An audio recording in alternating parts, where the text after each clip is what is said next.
Hi, I'm Rachel. And I'm Meg. And this is Ger Can Get It. This week, move over, Indiana Jones. We've got a new favorite sexy archaeologist. That was a good one. Thank you. If they gave awards for makeouts on screen or stage, this guy would get a lifetime achievement. He'll find any excuse to get right to sucking face. You honestly wouldn't believe it. Dissecting each and every kiss with tongue. There's only one conclusion it comes to. It's that Ger can get it. Ger can get it. With a skull and everything. The With a fakest skull and skull I have ever seen in my life. I loved every minute of this episode. Me too. I really liked it. I'm so happy to have something that I can just wholeheartedly say. Yes. I liked this. It I was liked good. this a lot. So, what we watched this week was an episode of a TV show called My Secret Identity. We watched season 3, episode 18, 3 Men and a Skull. It's from 1991. And Ger plays a character called Dr. Hartley Jeffcoate. He always gets the best character names. He always Or the worst. Yeah. Well, I think it's sort of like you know that thing, the like the crunchy to alt-right pipeline where like Yeah. where the far left and the far right kind of like circle around and touch each other. That's kind of how I feel about Ger character names. Like if they're either so weird that they're amazing or so amazing that they're weird. Like they just kind of come back. Hartley was a good move though. Hartley, yeah. We've had haven't we had a bunch of H names? Henry Breedlove. That's my favorite. Breedlove, Henry Breedlove. I know he hasn't been a Hugo, but like I feel like he's been a couple of like H characters. I don't know. Yeah. But I liked there's one scene where he and I'll go into the plot in a second, but there's one scene where he goes up to speak at a podium and he's just been introduced by somebody whose name I don't actually know, but I did the AI subtitle thing again because I'm real deaf. And it said the guy's name was Christmas, and I'm like pretty sure his first name is not Christmas. But Ger's character makes like a smart ass comment, like, "You think with all this guy's money he could afford a normal name?" And I'm like, "You are Geraint playing Hartley. Like none of you can judge. Neither He's just of reading you." the script, Meg. It's fine. Yeah, but like somebody had to write that down, and I'm like, First off, Hartley, Yeah. making fun of. I mean, I guess Christmas is like a name, I guess, but like Geraint playing Hartley, There's a making fun of character Christmas. in one of the Bond movies named Christmas. Is it a Bond girl? It's one of the Pierce Brosnan ones, and she's the girl, and he's like, guess Christmas is gonna come twice this year. Wow. I mean, Think about that every time I hear the name Christmas. I'm like, oh yeah, that sex joke from, I forget which one it is. Doesn't even matter. They're all run together. I'm not against a good James Bondian sex joke because like that's all those movies are, right? Sex jokes. They're plus just Airwolf. sex jokes. Yeah. Yeah. Okay. And then they tried to go serious, and you're like, I'm sorry, did you forget who James Bond was? James Bond is kind of one of my areas of like my cultural black holes a little bit. Like I've seen Casino Royale, the new one. I know there's a parody one. Then there's like a separate not parody one, and then there's the new one. There's like 3 separate Casino Royale movies that all star James Bond. I think the parody one is actually like a Woody Allen movie, but it's also like a legit Bond movie. Like it's not like an Austin Powers James Bond like type. Non-canon, but it is Bond. It's weird. It's one of those weird like. It's in that gray area. Yeah. But I've seen the new one, and I feel like maybe another because that was with Daniel Craig, right? I feel like I've seen maybe 2 of the Daniel Craig movies where they were already going kind of serious, and I was just like, this is like Airwolf all over again. Like you guys have lost me. Like I don't know who this organization is. I don't know what they're doing. Like I saw 2 of them, and then I was like, oh, peace out. So I'd like to see. Maybe that'll be the 75th podcast we do. We just watch all the James Bond movies as I get more and more progressively confused. But yeah, I always thought they were just supposed to be like fun spy capers. And then when I got to the Daniel Craig ones, I was like, should I be taking notes? I don't. There's so much happening right now. I thought this was like fun spy gadgets and shit. Like I feel like I've been lied to. But How did we get there? Oh, yeah, Christmas. Coming twice. So the basic premise of this is sort of like, what if Back to the Future, but low budget? So Yeah. there, right? Yeah. So there's a scientist named Dr. Benjamin Marion Jeffcoate. And for anyone that knows, he's like a John Hodgman type. Like if this were made today, this would be a John Hodgman character. And so for that reason only, I would like this TV show to be remade just because I want more John Hodgman on TV. Okay. I like that. I think this might be the only episode of My Secret Identity that I have ever seen. Every time I bring up this era of television, Matt's like, oh yeah, like My Secret Identity. So it must have been formative for him. But the main character, the guy who plays the boy with superpowers, Jerry O'Connell, is the guy from Sliders. Yeah, Jerry O'Connell. And I was like, well, hello, Slider guy. Jerry O'Connell this is the second Canadian produced TV series that I'm aware that he's been in. The other one is called Carter, I think, and it was from a couple of years ago, and he plays like an American movie star who's coming back to Canada. I think he's like a Canadian who became a movie star in America and then comes back to Canada and like solves crimes because that's how that happens. Yes, but it's weird because I looked it up. I was like, you've been like, these are very specifically Canadian TV shows. I looked it up. He's American. He's fully American. He just went to Canada and like has done a lot of Canadian TV. He's a very charming teen. Like I feel like I haven't seen him in a lot I know of him. Like he's a big, he's like a big pop culture guy. I haven't seen a lot of movies or things that he's been in. Like I know isn't he on like The Talk? I feel like he's on one of those. Chiller? He was a Chiller con when we were there. Jerry O'Connell, was he? I think he was. I choose to believe you. Yeah. We should have been like, My Secret Identity. Like, oh my God, did you touch Ger? Are you okay? Is that how your career started? Well, it's like you mentioned last episode, like Ger has been formative in the careers of like a lot of people that went on to really big stuff. Yeah. It's that Tinkerbell magic. I told you. It is. So there's Dr. Benjamin Marion Jeffcoate, and he is a scientist who lives in some small town somewhere. I think they call it Briarwood, according to Wikipedia, but not in this episode. He's just in a town somewhere. And his neighbor is a kid named Andrew, who is played by, as we said, very charming young Jerry O'Connell, looking like young and fun, and I like it.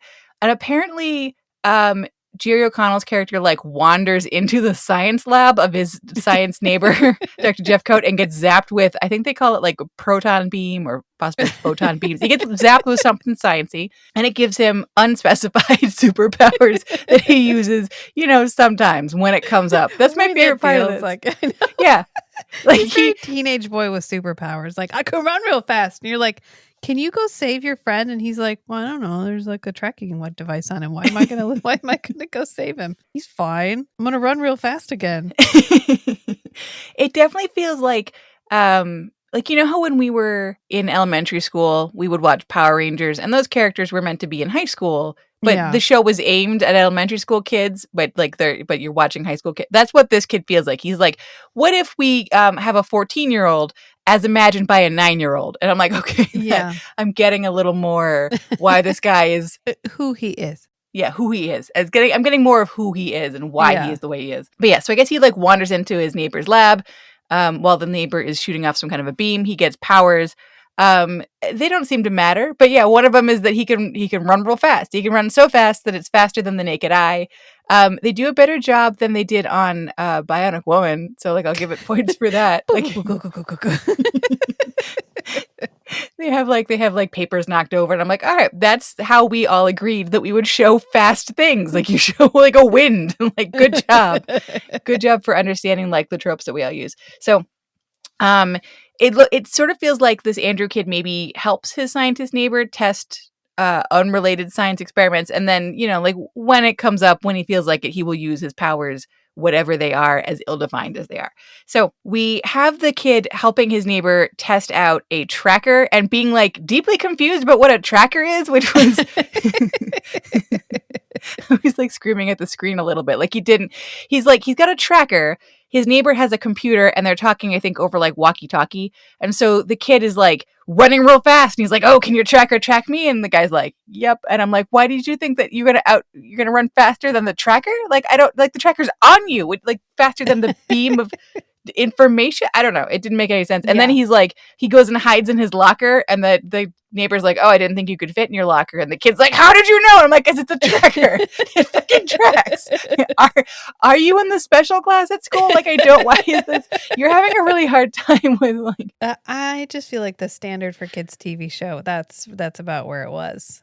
Probably, yeah. He's like, how can you see me? I'm like, because you're wearing a tracker. Beetleborgs. Oh, I remember Beetleborgs. Good times. So, okay, so he's helping him with that.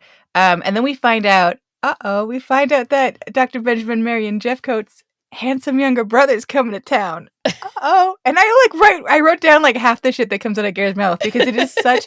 I know that we normally complain when something has too many characteristics, or I do anyways. I complain when there are too many characteristics because I'm like, this is a sign of bad TV. Yeah. In this case, chef's kiss. I loved it. I loved everything. They all fit. It was perfect. It was wonderful. He comes out of the car. The first thing the camera does is it goes right to his sexy leather cowboy boots under his jeans. And I was like, thank you. Yes, correct. It like pans up his body. And I'm like, good. Oh, this was a mommy episode, right? Yeah, this is the episode for the mommies in the audience. Yes, it was.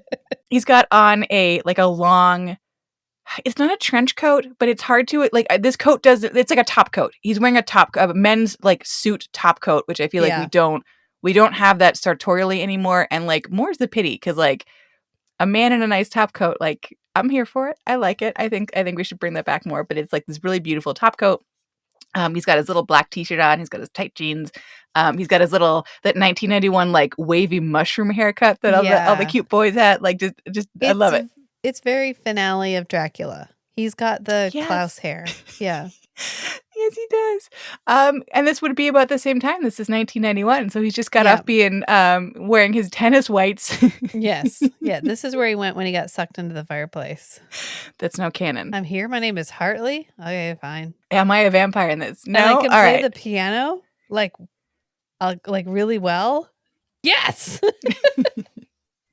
I really liked that scene because, like, I know from Forever Night that he does play piano, like, and I assume he plays it fairly well. I don't know if this was him doing it in this, but like, if it was, like, it was a really good piano performance. I liked it. Should we add that as a characteristic? Plays piano dramatically. Yes. Yes. Yes. Yeah. Yeah. Because it does come up. Yeah, it comes up. I mean, if you have a skill, use the skill, like how he has a different accent and everything he's in for reasons. So he shows up. It like the camera like licks him all the way up and down. Just it's like a very slow, sexy pan. Thank you very much. There obviously there is a huge crowd of reporters because Ger's character's in town to announce something. So like there's this huge crowd of reporters, and they immediately start asking him about the rumors of a romance with Princess Alexandra. And I was like, yes, correct, good. Just in the deep end. Just leap right in there. Yeah. Don't even let him get out of the car. No, there's a pool full of characteristics, and they just flopped him right in. And I was like, thank you. Yes. Thank you. Like, the very first thing we see about him is the camera is like, yes, sir, sexy. And you have a reporter being like, so is it true that you fucked royalty? And then Ger's character goes, and I wrote this down, 1 second. Ger's character goes, he will neither admit or deny like whether they have a relationship, but he says, she's a lovely young woman. She's a great polo player. And a marvelous masseuse. And I was like, what? What? Yes. I won't say whether I dated her, but definitely this member of royalty has rubbed me down after a strenuous game of polo. I am crying because I love it. It feels like he sent his own spec script to the Most Good Identity people, and they were like, yeah, no, we need an extra episode. Yeah, no, come on. He's like, as long as you pay me in ham, I'm good to go. Do you have a character that I could be the younger, hotter brother of? And they were like, yeah, I guess. Yeah, no. We could probably find one for you. And he's like, then I can find time in my schedule for you. I don't know how he's always in fan fiction of himself. Like, that's a weird, it's a weird characteristic. And yet here we are. And yet here we are on GCGI, which this has made it all possible. So he comes out, he goes up onto this little podium. That's where he makes the weird joke about the guy's name. And it turns out that he's working for a company called Monumental Oil. He's doing a geological survey for them somewhere in South America, I think they'd said. And while he was doing the survey, like, he found this skull. And he thinks that this skull is the oldest, right? He thinks it's like the oldest human skull like found to date in South America, I think is kind It of. was very like hand wavy. Yeah. This is archaeologically significant. Yes, it's important, the skull. It's definitely old. Yes, the oldest. And if it turns out to be, if it's verified that it is in fact the oldest skull, he's going to call it the Jeffcoate Man because you got to name it after yourself.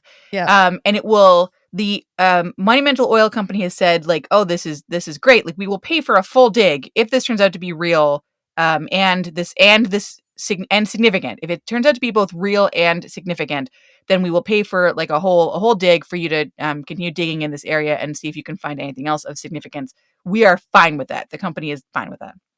So he gets up there and he's like, I get to choose who does the examining of the skull that I found. And I'm like, sure, okay, children's TV. And he goes, I'm going to get my brother to do it because my brother is super smart. And I guess he doesn't just invent like proton rays. He also does carbon dating in his basement in his house because that's where his lab is. Scientists are kind of like lawyers in that if you are one kind, you are all kinds. Yes. If you know science, you know science. You know all of the science, all of it. Yeah. Well, especially in kids' TV in 1991. Like I am inclined to believe it. He's a scientist. He can do that. It's fine. He is a scientist alone in his own lab doing all of his own testing. This will absolutely be scientifically credible. Of his brother's skull. Yes. And I'm like, okay.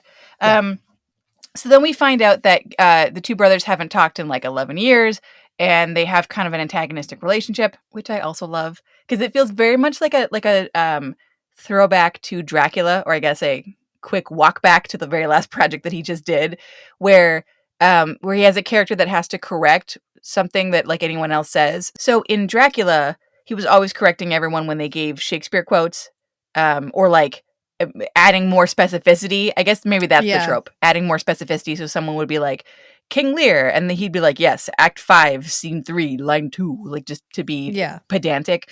And so his character in this is kind of the same. I like now you've given me the headcanon. This is Klaus. This is Klaus in the alternate universe. He just popped through and he's like, oh shit, I got a brother now, but I'm still sexy. All right, that's cool. All right.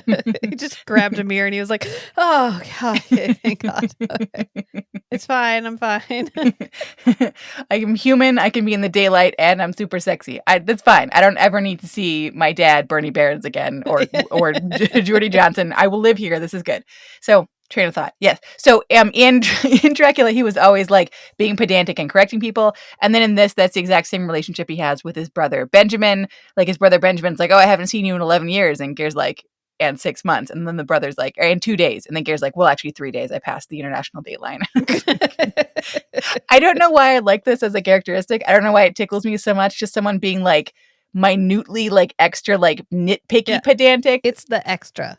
The little bit of just a sprinkle of extraness. It is the extraness on top of the extra salad. Yes, I think that's maybe why I like it so much. Yeah. So Ger goes back to either Andrew's house, the teen's house, or his brother Ben's house. It's like not super clear to me. I think it's Andrew's house. Ben can't get there on time. He's got car trouble. So in the meantime, Ger has ingratiated himself into Andrew's entire family. There's a teenage girl flirting with him. There's Andrew's mother like creaming her pants over him, and they're all just like drooling over him, and he's like telling all these hilarious stories, which I think is another characteristic. We saw that with Henry Breedlove. Like just the second he gets into storytelling mode, everyone sits around him with like their hands, their faces on their hands, just like swooning over him. Like, tell us another hilarious story, tell us another anecdote. And the anecdote that he's in the middle of telling when we, like as the audience and Benjamin, come back, is about a duchess. He's like witty repartee about, and I'm like, this feels like you're telling someone about the time you met a fancy person at the bar and then like swept her off her feet and then fucked her. Like it felt very much like it didn't feel like a made up story. Like it felt like, yeah, that one time I had sex with a duchess before Princess Alexandra. I fucked a duchess, and I'm just like, yay. Like continue. I love it. So then Ben comes back. Ger tries to hype the brother up, and he's like, oh, he's such a good piano player. And so he has the Benjamin character start playing piano, and then Ger sits down at the piano next to him, like playing with him, and then ass bumps him off the bench and starts like going like full on like ragtime. Like, I needed this with my whole soul. I really Yes. needed this. Yes. This was like, oh, there he is. Yeah, there's all the characters. And again, like everyone, no one notices that the Ben character has been bopped off the bench and they're just swooning over the Ger character. And I'm Right. like, correct. This is how it should be. So the Benjamin character will go on to test this. So the Benjamin character goes back to his lab. There's a break-in, but it looks like nothing's been stolen. So he's like, shrug. I guess I'll mention it to nobody. Yeah. Okay. So he ends up testing the skull that Ger's character found, and he's like, it's not. What's weird to me is he doesn't say he says it's a fake, but it's not like a plastic skull. It's not like a manufactured skull. It appears to be a real skull, but just not old enough. And so I'm like, wait a minute. Where did you get a real? Because they're like, it's like 2,000 years old, but you thought it was like I have questions. 1,000,000 years old. I have questions. Right? Right. And he doesn't talk to his brother about it ahead of time. He just gets up in front of an audience and is like, and shames him publicly. It's a fake. Oh no. And then he's like, well, maybe it got snatched when we had that break-in. And Hartley is like, when you had the what? I do like the brief dips into I know I'm in a children's show acting when they're like, yes. What? You had the what now? And they have like the arms going. Pushing each other around like they get physical with each other.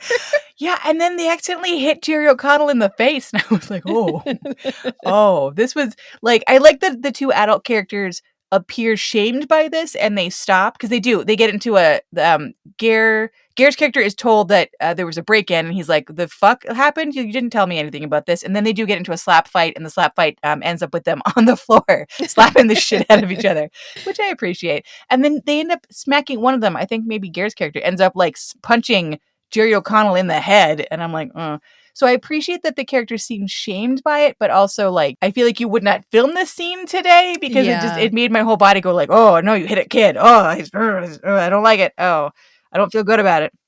I mean, it's Jerry O'Connell. I'm sure he had no lasting effects.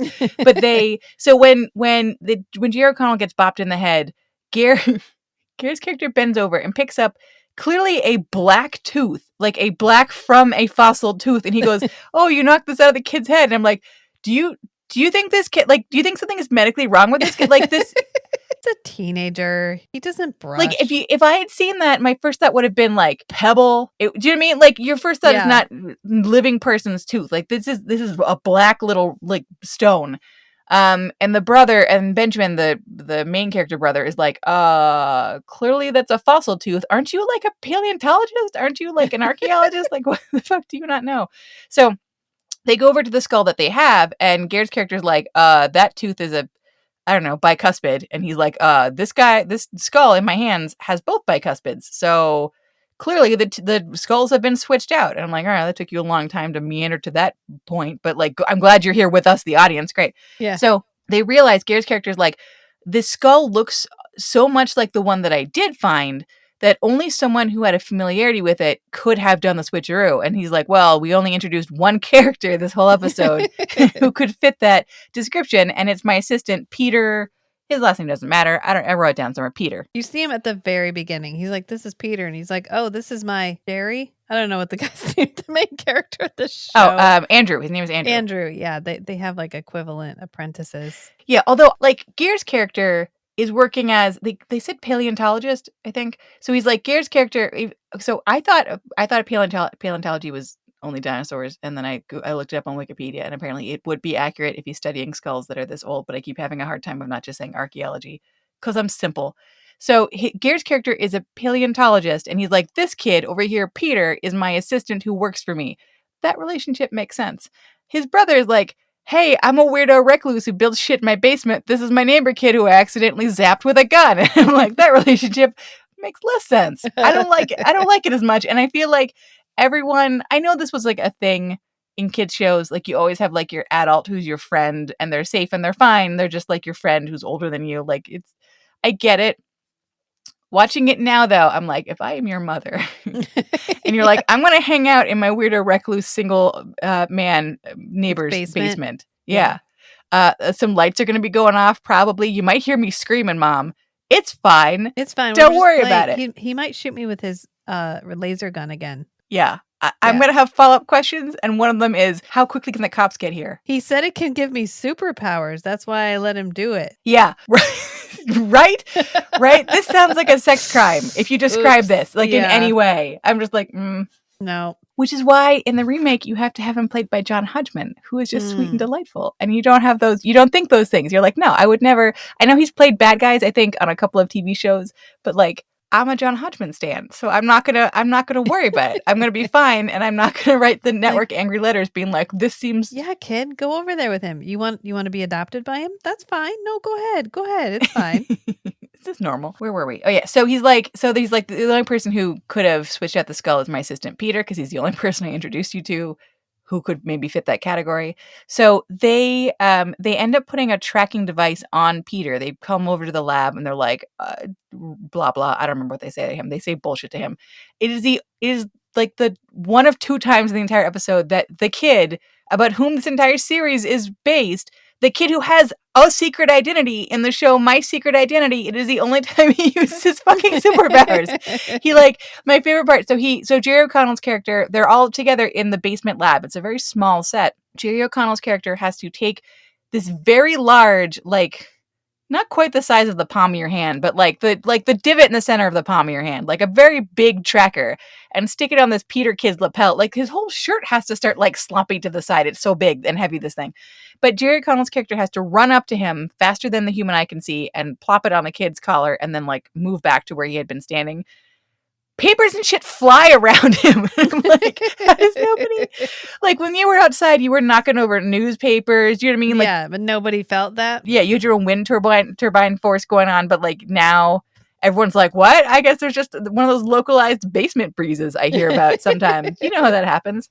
A downdraft. So, it's a downdraft. Yeah. It's fine.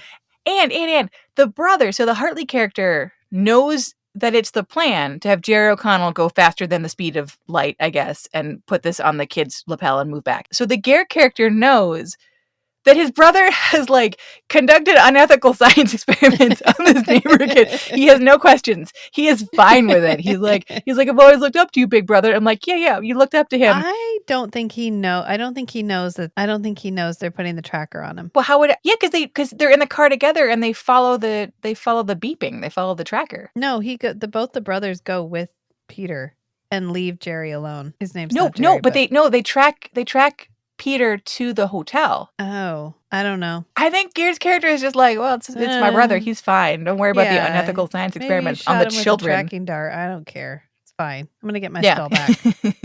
Will I be famous again? Yes. Okay, then let's do it. I have no question. I have no further questions, Your Honor. Well, we know that the Ger character's mind is probably somewhere else, even though, like, it should be on the skull that's going to make him, as you said, like, in the history textbooks, super famous for all of time. Yeah. We know that his mind is somewhere else because in an earlier scene, the brother Benjamin goes over to Andrew's house and is like, hey, like, where is everybody? And the kid is like, oh, Hartley and my mom went out and we're like, if we're not back by dinner, just like make yourself something. We don't give a shit.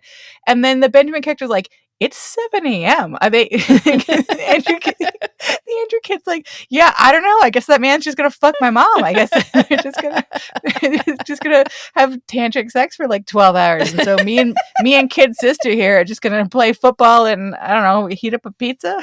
Mommy's lonely.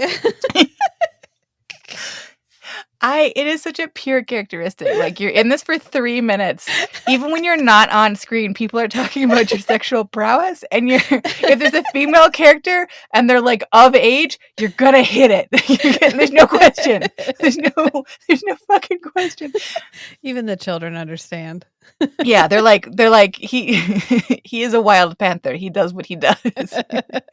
He left us one of his catering services hams. So that's what we're gonna eat today. I fucking love it. When he's not fucking the kid's mom, he is tracking his assistant Peter. He and the brother are in the little like Jeep that the brother drives, and they're still doing their like slap fest, which I like. It felt kind of like, I know it's not the same relationship as Frasier and Niles on Frasier, but it like felt like that same kind of like, we're both in the same field and we're both very smart, but we're both like, when we're with each other emotionally, we have the range of children, and we're just gonna like physically like slap the shit out of each other. We're going to have little slap fights because that's where we are. We never got past that with each other. Yeah. So they track the Peter kid to a hotel. They find Peter. They find the real skull. Peter admits the whole thing that's going on. He's like, I got paid a lot of money and also I kept the skull. And I feel like Peter's character maybe was going to like pretend to discover the real skull somewhere else. And so he was going to be. Well, isn't that the debate? Did Yeah, he do it for money? No, he did it for glory. No, he did it for money. No, he did it for glory. Yeah. Yeah. And then it turns out the answer is probably both. A little bit of both. Yeah. So Peter's explaining his whole deal. And then, some rando guy from the oil company comes in. And he's like, yeah, the oil company is totally fine with this. I am in bed with some real bad people, so I am not okay with it. Everything always, if it's not the Russians, it's the mob. Like, I don't know why we only had 2 bad guys in all of, like, 80s and 90s TV. So, he's like... it's like early 2000, everybody's Arabic. Yeah. We had one category of person who could be bad. I guess in this case we had 2. We had 2 categories of people who could be bad. Yeah. Yeah. So the guy's like, yeah, the company actually is not evil this time. So that's kind of exciting. I, however, am. Get in my fucking limousine. So bad guy who I think he has a name, but like my subtitles were bad. So they just kept calling him Methyl, like methyl alcohol. I don't know what his actual bad name. I choose to believe that's his name, just methyl alcohol. So he's like, get in the car. So Peter and the 2 brothers get in the car. They're still being tracked. So Superpower Teen is able to track them till they get to like a refinery, like I don't know, like a room with a big furnace somewhere. Yeah, doesn't matter. And the dot stops moving on the map, and he's like, "Oh, it's broken," and he starts hitting the screen. Yeah, I have some serious questions about this tracker because like when the kid has the tracker, when Andrew has the tracker on him, and he goes back into the lab with the tracking computer, the computer like can't handle that the tracker's in the same room as itself, so it turns off. And then when we're tracking now in the later part of the episode, the second that the tracker stops moving, the computer screen just goes green, and he's like, "What? Like, huh?" Yeah, he's like, "Why is it not moving?" And he doesn't. And every time somebody smacks the computer monitor to try to get the computer going again, it reminds me of the scene from Zoolander when she's like, "The files are in the computer," and they're like, "Oh, the files are in the computer." And they just start breaking the shit out of the computer. Which is the only time it would work because that was a Mac. That was an iMac or one of the little colorful iMacs. So they were all in one. The screen was the computer. This is just a monitor, and he's just smacking it. Yeah. I mean, this character's not supposed to be of average intelligence even, I think. I really think that this kid goes to like a special separate class in his high school. He may, yeah. Where he's like, I got superpowers. And they're like, yes, yeah. No, good job, Andrew. Oh my That's God. Great. And you're trying to so hard. That is a superpower. And I love that about you. Do you want to give your teacher a hug? I can fly. Of course you can. Oh my God, of course you can. But we're not going to jump off anything high, right? Let's fly close to the ground. Oh my God. So the very brave special needs teen figures out where the tracker stopped, and he somehow doesn't come through like the front door or the side door. He gets onto the fucking roof where there's a big glass panel, and he crashes through the roof. And I'm like, nothing has told me that you're bulletproof. So, or broken glass and falling from 30 feet in the air proof, but sure. Okay. Yeah. So he comes down, they have a great big standoff, and I don't even remember how they overpower doesn't the bad guy like leave? Do you remember? I just watched this 12 seconds ago. I don't remember what happened. I took notes. All a blur. Because they're going to burn the skull, and then they're going to burn the guys. The guys, yeah. And yeah, that's his threat. Then you're going to turn into ash, and you're just going to blow away. And yeah. I was like, but the furnace isn't hot enough yet. Bones don't burn, actually. Even when you're cremated, your bones don't burn. They put you through a process called cremulation, and it grinds you up into powder. So that's not accurate. I don't know why I like that every week we have mortician facts. Did you know this is? I don't know. It's one of those things that they just live in my brain, and where they came from, I don't know. Isn't one of your friends a mortician though? Do you guys just have conversations over coffee about? Well, no. I know that one from. I don't know, but also, Can you not to not incriminate yourself? Can you not reveal why you know the bones don't burn? I feel like I've heard that. I feel like I've heard that as something in because pop culture before. we had a family member who found their parents' ashes that they thought their other parent had spread like 30 years ago. And so they were like, oh, well, he kept them. I'll open them and keep some, and then I'll go spread them. So they opened the container to get like some of the ashes to keep in like a little container. And the people who had handled the cremation had not ground the bones. So it was a box full of bones. The look on your face. And they were like, I know that we have discussed this before, but like I don't know why the story is feeling like fresh and new to me because this is horrifying. Traumatized, and they contacted it's Matt's mom, found her mom. Oh. And so they contacted the place that had done it. And even though it was 30 years ago, they were like, oh shit, we are so sorry. Just bring them back and we'll handle it.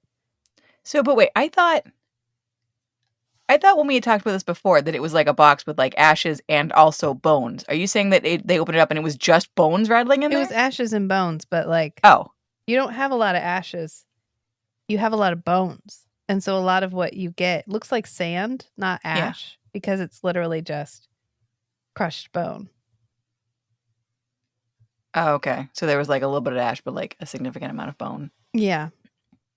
Jesus. Well, the guy that works for the oil company is not as familiar with what did you call it? Cremulation? Yeah. Well, cremation is the thing, but then there's a cremulator that you go through that turns you into for the extra fine quality dust. Mm-hmm. So the plan of the bad guy is to take this ancient skull, toss it in the furnace. So I guess no one will ever know that they switched the skulls out. And then once that has melted down, because I mean, in this world with flying teens, bones melt. It turns out they're it's like anchovies when you're making pasta. Yeah. They're made out of the same stuff that anchovy bones are made out of. They just melt into nothing. So he's like, once the skull melts down, then I'm going to toss you two brothers in, and then no one will ever know of my evil schemes. And I'm like, okay, pause for a second here. So this scientist finds this skull. You publicly debunk that this skull is of any historical significance. And then the scientist and his brother who did the work all of a sudden disappear together, and no one knows where they are. I mean, I guess what? Maybe everyone just goes, oh, they were so ashamed by the one brother revealing the treachery of the other brother that they both threw themselves into a furnace. They both killed themselves, and no one's ever gonna, in this town that appears to be a town of 12 people, like they just, okay, sure. Yep. And the assistant goes away. Okay. Anyways, so it doesn't have to make sense. It's for 9-year-olds and very special 14-year-olds. So, but my favorite part is when they get to this room with the giant incinerator. The bad guy's like, yeah, it has to heat up. It's not hot enough yet. We gotta wait for it to get to temperature. So I'm gonna stand here menacingly and point a gun at you and hope that a superpowered teen doesn't fall through the skylight onto my fucking head. So the bad guy manages to toss the skull into the incinerator, but I guess it takes a while for the skulls to melt, or in reality, as you said, never. It will never melt. Yeah. So the kid comes in. He somehow outwits the bad guy. It doesn't matter. He grabs the skull out of the furnace. I'm like, are you fireproof now? But he's like playing hot potato with this very delicate ancient skull. So I guess he's only sort of fireproof. They save the skull. He saves the two guys. And then Peter, somehow the bad guy like leaves the building because Peter was like, I'll call the cops and I'll go get him. And like Peter runs out after him. And I'm like, should we trust Peter? Like Peter was part of this fucking skit. Like what? But the TV show is like, we don't care anymore. We're fine with this. And I'm like, oh, okay, I guess mystery solved, I guess. So they prove that the skull is in fact as old as it was alleged to have been. So I guess in this universe, there is the Jeffcoate man, which is the most ancient, what kind of Homo sapiens, I guess. Yeah. And they all go back to the house that, again, I can't tell if this set is meant to be Andrew's house or Benjamin's house, but like one of their houses. And at the very end, so they're all hugging and they're having a good time. And then the Ger character, there had been a fight between Ger and the brother about a bicycle from fully like 30 years ago when they were children. And the brother Benjamin is like, Ger took my bike without without asking, and he lost it or destroyed it or whatever. And Ger's character is like, I don't recall any of that, but like, sure. So at the very end, the Ger character brings in a bicycle, and the Ben character is like, oh, this is exactly like the bike I had when we were kids. It's the right kind of seat and the right kind of tires, and like it looks the same and whatever. Except this one's red and mine was blue. And Ger's character's like, no, the one you had was red. And the guy's like, no, I know what color my own bicycle is. And they do that like nitpicky shit that he did at the beginning. So they're like, red, blue. And I fucking I love how dumb it is. Like, I shouldn't. Yes, this was a good, like, fun, kooky. Yeah. He got to be the hot brother that showed up, did some hot brother shit, and then Peaced out and never came back. got away without consequences. Yeah, so yeah, exactly what he likes to do. Exactly what I wanted from GCGI this week. Exactly. This was a much needed. We needed this palate cleanser. Yes. So much. And I don't remember. I think this is one of the ones that we got gifted on VHS. So it's probably not currently on YouTube, but when we get around to updating our YouTube with the forgotten gems of Ger's past, until the rights owners come and yell at us. Yes, it's on my list. So eventually YouTube will be able to watch it. Yes. Yeah. Very soon now. Very soon, yeah. I liked this. This was so much fun. This was sweet. And I should have mentioned earlier, our beloved Deb Duchenne is also in an episode of this TV show. Not the same episode. And I'm sure if you looked at her IMDb, you'll figure it out. But I've seen clips of her in that episode, and she plays a French woman, like from France, and she took her Quebecois accent and she dialed it all the way to like super French. It's my favorite. I like it so much. I'm already in. Right? Yeah, I was watching an interview with her for reasons, and it's one where she's touring the Raven, and she's just speaking in her normal voice, and it was so like, it's so different. It's so different from her Jeanette voice. Like her cadence is different. Everything was different, and I was like, oh wow, you really changed it up, and she did a great job. Yeah, I need to if it's the interview that you sent to me, I still haven't watched it. I don't know why I haven't watched it. You gotta watch it. She fondles the doorknob because the doorknob has a penis. So she's like flicking it while she's talking. And then she like looks at the lady and smiles like, oh, I just realized what I was doing. For some reason, I thought that was her voice. I don't know. It's like it never occurred to me that Nigel Bennett had to dye his hair to be Lacroix. It was just like, that's what he looks like. He just showed up on set and they put clothes on him. But no, it never occurred to me that wasn't his normal speaking voice. And I'm like, am I stupid? Like, am I medically that like nobody hears everything that they say like all day and all night? But I just assume that Nigel, like, he gets his cereal and he's like I don't know why. I don't know why I assumed like so I too. I mean, and like the actress Deb Duchenne, who plays Jeanette, like she's from Quebec. Like it would not be crazy for her to have a French adjacent accent that she just like massaged a little to make it more like France French instead of Quebecois French, because Quebecois French is like very staccato. Like it's different. Like you hear it and you're like, not the same. So like I figured that she had massaged her accent a little bit. I did not realize it was totally different. But yeah, if you want to hear her go full Parisian, and I think she plays someone who dates the Benjamin Jeffcoate character. So by the transitive property, it's like she and Ger are in a relationship. By the transitive property.